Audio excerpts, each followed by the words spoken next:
நம்பிக்கை கொடுத்து நம்பிக்கையும் கொடுக்கும் YnoTech நண்பர்களுக்கும் வணக்கம். நம்ம இன்னைக்கு வீடியோ என்ன பார்க்க போகிறோம்னா அக்ரிகல்ச்சர் அதாவது விவசாயங்கிறது உலகத்திலேயே ரொம்ப சூப்பரான விஷயம் அப்படின்னு சொல்லணும். ஏன்னா கடவுளால் கொண்டு வந்த விஷயம். ஃபஸ்ட்டு கடவுள் எனும் முதலாளி கண்டெடுத்த தொழிலாளி விவசாயம் கூட சொல்லுவாங்க. அந்த மாதிரி விவசாயங்கிறது ரொம்ப இம்பார்ட்டண்ட்டான விஷயம்னு சொல்லணும். அந்த வகையில் பார்க்குறப்ப விவசாயம் வந்து இந்த சூழ்நிலையில் எப்படி இருக்குன்னு பார்த்தீங்கன்னா ரொம்ப கவலைக்கிடமான நிலைமையில் இருக்குது. அது வந்து அதுக்கு நம்மளும் சொல்யூஷனை கண்டுபிடிக்காம தான் நிலைமையில இருக்குது. அது வந்து முதலாளிகள் மாதிரி இருந்தவங்கலாம் இப்போ வந்து ரொம்ப கீழ்த்தனமாக போய் தொழிலாளர்கள் அந்த நிலைமைக்கு வந்துட்டாங்க. முன்னாடியெல்லாம் பார்த்திங்கன்னா விவசாயம்னு பார்த்திங்கன்னா ரொம்ப அதிகமான மரியாதைலாம் இருக்கும். இப்போலாம் பார்த்திங்கன்னா ரொம்ப கம்மியாகிடுச்சு. அந்த வகையில் பார்க்குறப்ப இப்போ நிறைய அக்ரிகல்ச்சரில் நியூ டெக்னாலஜிஸ்லாம் கொண்டு வந்திருக்காங்க. அது எப்படி நமக்கு யூஸ் ஆக போகுது அப்படிங்கிறத இந்த வீடியோவில் பார்ப்போம். ஓகே, ஃபஸ்ட்டு அக்ரிகல்ச்சருங்கிறது ஒரு சூப்பரான விஷயம்னு சொன்னோம். அது வந்து ஃபஸ்ட்டு டெக்னாலஜி நம்ம என்ன பார்க்க போகிறோம்னா வெர்டிக்கல் ஃபார்மிங்லாம் ஒன்றும் இல்லை. இப்போ மாடி தோட்டம் அது மாதிரிலாம் புதுசாக கொண்டு வந்துட்டுருக்காங்களா, அந்த மாதிரி நிறைய இந்த பிளான்ஸ்லாம் வெர்டிக்கலாக அப்படியே ஸ்ட்ரெயிட்டாக அடிக்கிட்டு அது வந்து ஒரு க்ளோஸ்டு எக்காலஜிக்கல் சிஸ்டம் மூலயமா கண்ட்ரோல் பண்ணி அது வந்து ஆர்டிஃபிஷியல் இன்டெலிஜென்ஸ் மூலயமா தான் கனெக்ட் பண்ண போகிறாங்க. அது வந்து ஐஓடின்னு கூட சொல்லிக்கலாம். அது வந்து நிறைய சென்சர்ஸ்லாம் கனெக்ட் பண்ணி அப்படியே டேட்டாலாம் ஃபுல்லாக அனலைஸ் பண்ணி எப்போ எந்த நேரத்தில் அது வந்து வாட்டர் எங்கே தேவைப்படுதோ அந்த நேரத்துக்கு அது வந்து அப்படியே தண்ணி கொண்டுக்கும். அதே டைமில் இந்த வீட்ஸ் எல்லாம் தேவையில்லாத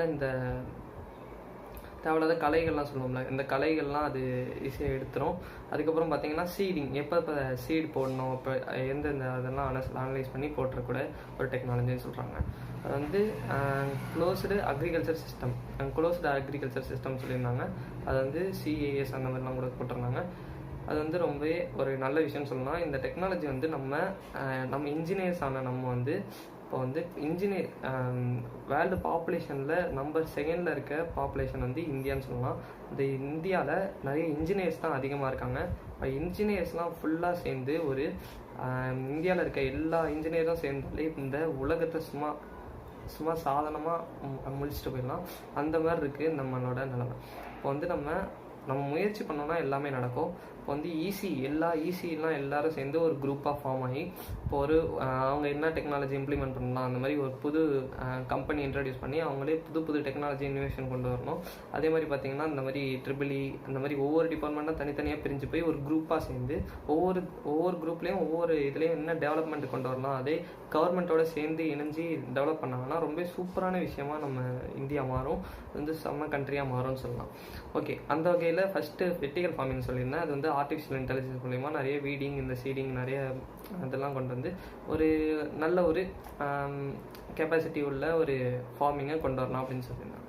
செகண்ட் பார்த்தீங்கன்னா அக்ரிகல்ச்சரல் ரோபோட்ஸ் வந்து நிறைய ஃபீல்டில் யூஸ் ஆகிட்டு இருக்கு. இப்போ வந்து நிறைய டெவலப்மெண்ட்டாக போயிட்டு இருக்கு. நம்ம இந்தியாவில் தான் அந்த அளவுக்கு டெவலப்மெண்ட் இல்லை, அந்த மாதிரி தான் இருக்குது. அது வந்து இதில் ஃபஸ்ட்டு ஸ்டார்டிங் வந்து நம்ம ஃபஸ்ட்டு வந்து மண்ணை கரெக்ட் பண்ணுறதுலேருந்து கடைசியில் களைகள்லேருந்து இந்த ஹார்வெஸ்டிங் அறுவடை பண்ணுற வரைக்கும் எல்லா வேலையும் அது பார்க்குற மாதிரி இந்த ரோபோட்ஸ்லாம் கொண்டு வந்துட்டுருக்காங்க. ஃபஸ்ட்டு வந்து அறுவடை பண்ணுற அந்த மண்ணெல்லாம் கரெக்டாக பார்க்குறதுக்கு இந்த மிஷின்ஸ் இந்த டிராக்டர் இருக்குல்ல, டிராக்டர்லாம் யூஸ் பண்ணியிருந்தோம். இப்போ வந்து ரோபோட்ஸ்லாம் கூட கொண்டு வந்திருக்காங்க.